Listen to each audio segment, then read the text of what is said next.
जय श्री कृष्णा। नमस्कार दोस्तों, राधा चरण ज्योतिष चैनल में एक बार फिर से आपका स्वागत है। आज की इस लाल किताब सीरीज़ में हम लेकर आए हैं कि यदि हमारी कुंडली के पहले घर में चंद्रमा हो तो उसका क्या असर होता है और किन किन चीज़ों के बारे में वो हमारा अच्छा या ख़राब करता है। यदि चंद्रमा अच्छा है तो वो क्या फल देगा, और यदि चंद्रमा मंदा है, ख़राब है, पीड़ित है तो वो क्या फल देगा। इस बारे में आज हम चर्चा करेंगे। आगे बढ़ने से पहले अगर आपने हमारे राधाचरण ज्योतिष चैनल को सब्सक्राइब नहीं किया है तो आज ही कर लें, ताकि इसी तरह के अच्छी जानकारी, रोचक जानकारी आपको समय पर मिल सके और आप अपनी कुंडली का विश्लेषण सही हिसाब से देख सकें। सबसे पहले हम पहले घर के बारे में जान लेते हैं। देखिए, पहला घर जो लाल किताब में कहा गया, वैसे तो लगन होता है। वैदिक हो चाहे लाल किताब, सब में पहले घर को लगन माना गया है। इसको राजा की गद्दी भी कहते हैं। आत्मा का भी कारक है। शरीर, रंग, रूप, कद, हमारे खुद के बारे में ये बताता है। कैसा हमारे स्वास्थ्य रहेगा, सुख समृद्धि कितनी होगी, यश, मान, प्रतिष्ठा कितना मिलेगा, धन कितना मिलेगा, मतलब एक तरह से हमारे पूरे व्यक्तित्व के बारे में, हमारा शारीरिक गठन कैसा रहेगा, जन्म के समय हमारे कैसी स्थिति थी, स्वभाव क्या, आकृति क्या है, जन्म के समय जाति क्या थी, रोग कितने होंगे, तो इन सब के बारे में बताता है।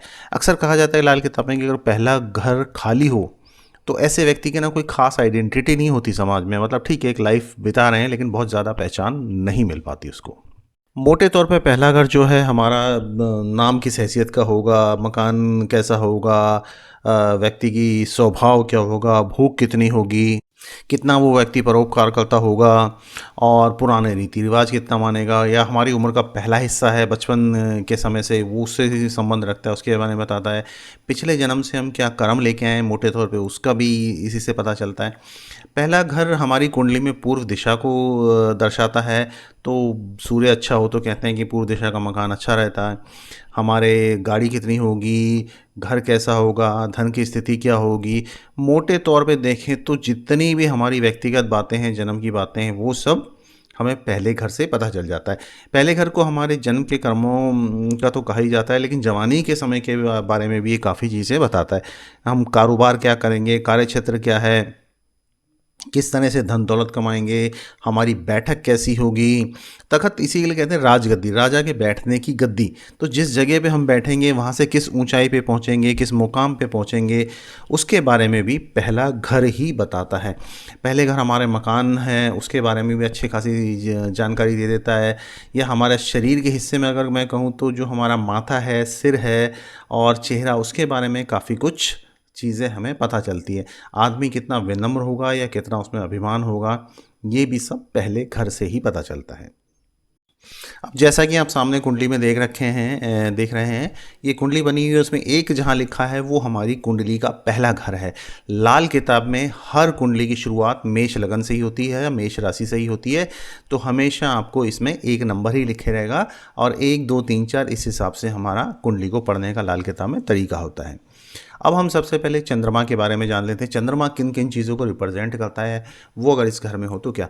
देखिए, सबसे पहली बात, चंद्रमा कर्क राशि का मालिक होता है, जो कि हमारी काल पुरुष कुंडली में चौथे घर में आती है। चंद्रमा माँ को दर्शाता है। जल, चांदी, चावल, दूध, खोया, मन की शांति, घोड़ा, हृदय, मोती, समुद्री व्यापार, बरगद, खेती, रोशनी, मतलब ये सभी चीज़ें जो कहीं ना कहीं पानी से संबंधित है, मन की शांति से संबंधित है, वो सब चीज़ें चंद्रमा रिप्रेजेंट करता है। चंद्रमा को माँ माना गया है, तो कहा जाता है कि सारे के सारे ग्रह जो है ना माँ के चरणों में सिर झुकाते हैं, और कोई भी ग्रह चंद्रमा के साथ आ जाए तो शांत हो जाता है। चंद्रमा कहते हैं कि पहले, दूसरे, चौथे, पाँचवें, नौवें में बलवान होता है और शुभ करता है। 6 8 12 जैसे हम जानते हैं कि त्रिकोण भाव होते हैं, खराब घर होते हैं, तो इसमें चंद्रमा खराब होता है और कमज़ोर माना जाता है। केतु से चंद्रमा को ग्रहण लगता है, या राहु केतु शनि से अगर चंद्रमा का संबंध हो जाए या कहीं से टक्कर पड़ रही हो तो चंद्रमा कमज़ोर हो जाता है। ऐसे में क्या होगा, माँ की सेहत खराब रहेगी, डिप्रेशन में रह सकता है इंसान। अगर घर में घोड़ा है तो वो मर सकता है, या कोई दुधारू पशु हो तो वो मर सकता है। कुल मिला के पूरा डिप्रेशन वाला या मन की शांति खराब करने वाली स्थिति आती है।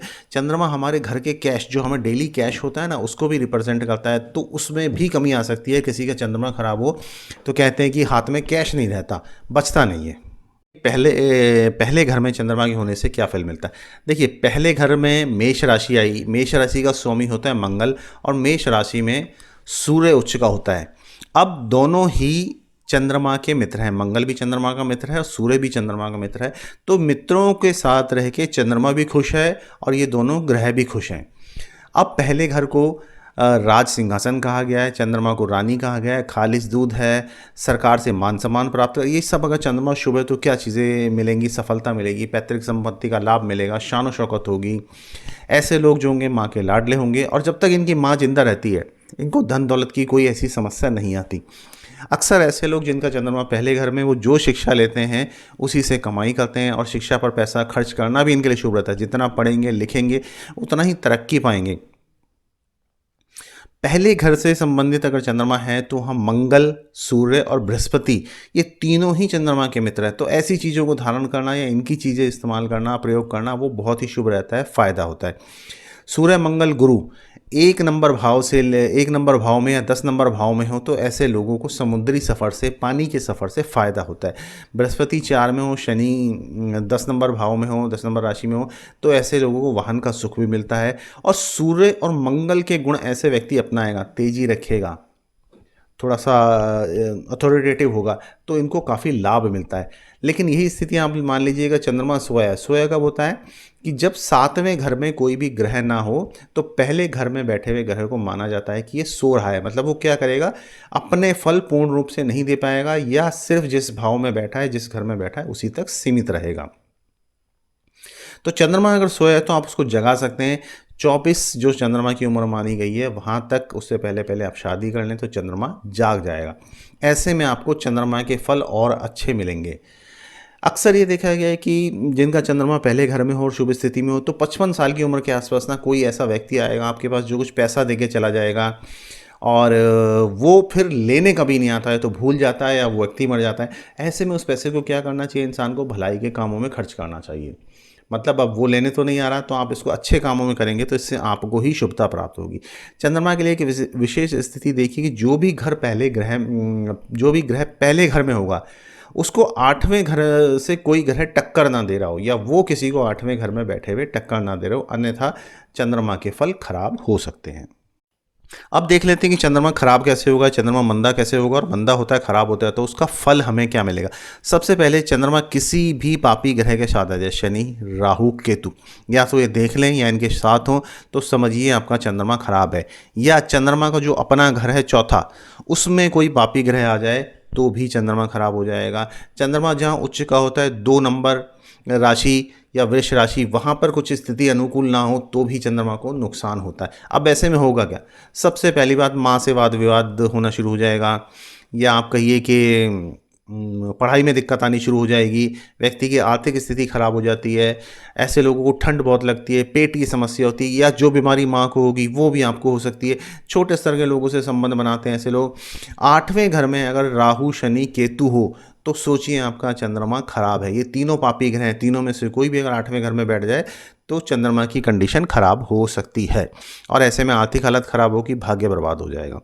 8वें घर में शनि अगर होगा तो ये सोचिए कि जैसे ही इंसान का जन्म हुआ होगा उससे पहले कोई बहन या भाई मर चुका होगा तब इनका जन्म होता है। 24 साल से पहले ऐसा व्यक्ति अगर मकान बना ले या शादी कर ले, लड़का पैदा हो जाए तो भी ये इनके लिए बहुत ही अशुभ रहता है। ऐसे लोग दूध या चांदी का दान करें या इनका व्यापार करें या दूध जलाना शुरू कर दे तो समझिए और इनका नुकसान बढ़ गया। चंद्रमा के शत्रु जो हैं, चंद्रमा के साथ शुक्र आ जाए तो सोचिए पत्नी को मानसिक समस्या, चंद्रमा के साथ शनि आ जाए तो शुभता में कमी, काम बिगड़ने शुरू हो जाएंगे, डिले होना शुरू हो जाएंगे। चंद्रमा के साथ केतु, पूरा ग्रहण लगाता है चंद्रमा को केतु, तो चंद्रमा माँ माना गया, केतु संतान माना गया। इसका मतलब दोनों पे खराब असर, माँ की तबीयत भी खराब हो सकती है, कंडीशन खराब हो सकती है, हमारा जो बेटा है संतान उस पर भी खराब असर पड़ सकता है। सूर्य शनि भी अगर कहीं मिल जाए तो भी चंद्रमा को परेशानी होती है। सूर्य शनि अगर 6 में हो तो ये 8वीं टक्कर देते हैं लगन में बैठे हुए चंद्रमा को। सूर्य शनि से खराब हो गया, सीधा सीधा आपको गरीबी में धकेलेगा। बृहस्पति ग्रह यदि 11वें भाव में बैठा हुआ है तो सोचिए ऐसा व्यक्ति इश्क में बर्बाद होगा, गंदे तरह के इश्क में बर्बाद होगा, छोटे स्तर के लोगों से संबंध बनाएगा, सास पर, माँ पर, भाइयों पर भारी पड़ेगा। ऐसे ही शुक्र अगर साथ में बैठ जाए, ये भी चंद्रमा से शत्रुता है, तो यहाँ सास बहू का रिश्ता तो थोड़ा सा अच्छा हो जाएगा लेकिन औलाद के लिए स्थिति खराब हो सकती है। वैसे चंद्रमा और शुक्र कहीं भी हों अच्छा नहीं माना जाता, अगर थोड़ी सी भी पीड़ित हो गए तो सास बहू में बनती नहीं है। शुक्र और बुध या मंगल प्लस बुध 7 नंबर भाव में, मतलब चंद्रमा के ठीक सामने भाव में, तो शुभ फल रहता है। शुक्र ठीक रहता है, लेकिन यहाँ चंद्रमा खराब हो जाएगा। तो क्या होगा, माँ के रहने तक, जब तक माँ जिंदा रहेगी या माँ होगी, तो पत्नी की सेहत खराब रहेगी, या माँ और पत्नी एक साथ रहते होंगे तब भी पत्नी को समस्या आएगी। ऐसे में बरसात का पानी किसी भी कंटेनर में, किसी भी बर्तन में भर के रखना शुभ होता है। अब चंद्रमा आपका खराब है, तो इसके लिए थोड़ा सा स्थिति भी देखिए कि आप इसको शुभ कैसे कर सकते हैं, आप इसको अच्छा कैसे कर सकते हैं। सबसे पहले तो अगर चंद्रमा आपका सोया हुआ है तो 24 साल से पहले शादी करिए, तो चंद्रमा अपने आप जग जाएगा। नहीं तो 24 में अगर ये अपने आप जगा, आपने शादी नहीं किया और किसी तरीके से चंद्रमा को शुभ नहीं किया, तो फिर ये नुकसान करेगा। इस चीज़ का भी ध्यान रख के चलिए। गाय की सेवा करना शुभ है। किसी औरत को घर में रख लीजिए और तो भी अच्छा रहेगा। नहीं तो 25 साल में आप, जैसे चंद्रमा 24 साल के बाद खुद जगेगा तो फिर अशुभ फल देगा। ऐसे में क्या है कि सौंफ या शहद, मंगल की चीज़ों को ज़मीन में दबाएं तो शुभ रहेगा। बुध की वस्तुओं से दूर रहिए। चंद्रमा और बुध में शत्रुता है। आप जो भी चीज़ करेंगे, बुध को जितना अपनाएंगे उतना नुकसान। अब बुध की वस्तुएं आप लगा लीजिए, हरा रंग है, साली है, विशेष तौर पे इन चीज़ों से दूर रहें। कोई भी ग्रह जो पहले में बैठा है वो राजा समान हो जाता है, राजगद्दी पे बैठा हो राजा, अब राजा देने वाला होता है। यहाँ पे आप लेना बंद कर दीजिए। इसलिए मुफ्त की चीज़ें लेने से परहेज रखें, फ्री के गिफ्ट से दूर रहें, दूध जलाने से दूर रहें, दूध बेचने से दूर रहें। ऐसे में आपकी उम्र को खतरा हो सकता है। अगर आपने अपनी माँ से संबंध अच्छे नहीं रखे, लड़ाई झगड़ा करा, माँ के साथ स्थिति खराब करी, तो आपकी खुद की आर्थिक स्थिति भी खराब हो जाएगी। चंद्रमा क्या है ना, हमारे हाथ का कैश है। जितना आप कैश रखते हैं ना जेब में, हाथ में, जो आपको रेडीली अवेलेबल रहता है हार्ड कैश, वो चंद्रमा है। ये अगर चंद्रमा खराब हुआ तो सोचिए आपके हाथ में कैश नहीं रुकना। चंद्रमा अगर आपने शादी नहीं कर पाए 24 से पहले, तो सिर्फ 24 और 27 के बीच में, 24 से 27 के बीच में शादी ना करें, ना मकान बनाएं। शुक्र को नहीं जगाना उसके बाद, शनि को नहीं छेड़ना उसके बाद। और चंद्रमा की चांदी की गड़वी, जैसे एक लोटा होता है, लोटे के आगे आप नली सी लगा देते हैं ना, तो ऐसी चीज़ों को घर में नहीं रखना चाहिए। बुद्ध से संबंधित कोई भी चीज़ घर में ना रखें, वरना बहुत नुकसान होगा। ब्याज की कमाई से परहेज रखें, शनि के कामों से परहेज रखें। चंद्रमा आपको अगर सही रखना है तो बुद्ध की चीज़ों से, शनि की चीज़ों से, राहु की चीज़ों से, केतु की चीज़ों से परहेज रखिए, तभी आप सही रह पाएंगे। अब मान लीजिए किसी स्थिति से चंद्रमा खराब हो जाता है, तो आप उसको सुधारेंगे कैसे? सबसे पहली बात, इसमें सबसे बड़ा सुधार जो हमारा होता है वो हमारी माँ के हाथ से होता है। माँ से आप चांदी या चावल लेकर किसी भी चीज़ में, बर्तन में रख के सुरक्षित रख दीजिए किसी स्थान पर, वो शुभ रहेगा। माँ से कभी वाद विवाद, लड़ाई झगड़ा ना करें। जितना हो सके माँ का, बुजुर्ग स्त्रियों का, दादा दादी का, नाना नानी का, मौसी का, इनका आशीर्वाद लेते चलिए, बहुत ही शुभ होगा। जितनी भी स्त्रियां हैं, बड़ी बुजुर्ग स्त्रियां हैं, वो सब चंद्रमा को रिप्रेजेंट करती हैं। आप इनका आशीर्वाद लेंगे, अच्छा होगा। दूध जलाना या दूध बेचना, ये बड़ा ही अशुभ होगा। इसमें सबसे बड़ी चीज़ आपको संतान की बाधा होगी। चांदी के बर्तन में दूध पीना, पानी पीना, ये शुभ रहेगा। चांदी का ग्लास ले लीजिए, चांदी की कटोरी लीजिए, कुछ में उसमें इस्तेमाल कीजिए। और कोई आपके घर में मेहमान आता है ना, तो उसको दूध या दूध से बनी चीज़ें खिलाइए, इससे आपको शुभता प्राप्त होगी। अगर आप लंबे सफ़र में जा रहे हैं, 100 दिनों के सफ़र में जा रहे हैं, या किसी भी नदी नाले को पार, नदी को, नहर को पार कर रहे हैं, तो समुद्र को पार करें, तो वहाँ तांबे का पैसा फेंकिए। तांबे का पैसा क्या है, सूर्य को रिप्रेजेंट करता है, तो सूर्य को चंद्रमा जल के हवाले करना शुभ होगा। बड़ के पेड़ में पानी डालना, वो भी शुभ होगा। अगर आप किसी लंबे सफ़र पर जा रहे हैं 24 से 27 साल की उम्र में, तो वहाँ से लौट के माँ के पैर जरूर छूइए, ज़रूर से ज़रूर छूइए। इससे उनकी सेहत अच्छी रहेगी। अगर आपने ऐसा नहीं किया, उनका आशीर्वाद नहीं लिया, तो उनको समस्या आ जाएगी, उनकी सेहत की समस्या आ जाएगी। ऐसे में फिर उसका उपाय है कि आप मंगल की चीज़ें, लाल रंग के पत्थर या गुड़ को मिट्टी के नीचे दबाइए, तब वो सही होगा। चंद्र केतु यदि आपकी कुंडली में है तो ये ग्रहण लगाते हैं, सीधा सीधा चंद्र ग्रहण होता है। चंद्र राहु के साथ हो, चंद्र केतु के साथ हो, ग्रहण लगेगा ही लगेगा। लेकिन चंद्रमा को केतु ज़्यादा ग्रहण लगाता है, ज़्यादा नुकसान करता है। इसके लिए क्या उपाय है कि रोज़ जो भी हम खाना खा रहे हैं, रोटी खा रहे हैं या ब्रेड खा रहे हैं, उसमें मक्खन लगा कर खाइए तो अच्छा रहता है। शिवलिंग पर दूध अर्पित करें, गरीबों को दूध बांटें, तो और भी शुभ है। जो भी आप इसमें से उपाय कर सकते हैं वो कीजिए। चारपाई के चारों पायों में तांबे की कील लगवाइए। यदि आपको नींद न आने की समस्या है, डिप्रेशन है, परेशानी है, तो वो शुभ रहेगा। और ज़्यादा है, या आप सौंफ या शहद ज़मीन के नीचे दबा सकते हैं, वो भी आपके लिए अच्छा रहेगा।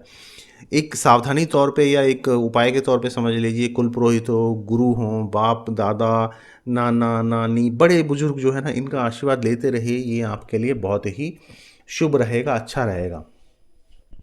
चंद्रमा देखिए, सबसे पहले ना आपने सोचिए कि जो हमारा डेली का है, जो हमारा मन की खुशी है, हमारी हैप्पीनेस है, रोज़ाना का हमारे को जो इमोशंस होते हैं, वो हमारा सारा चंद्रमा ही है।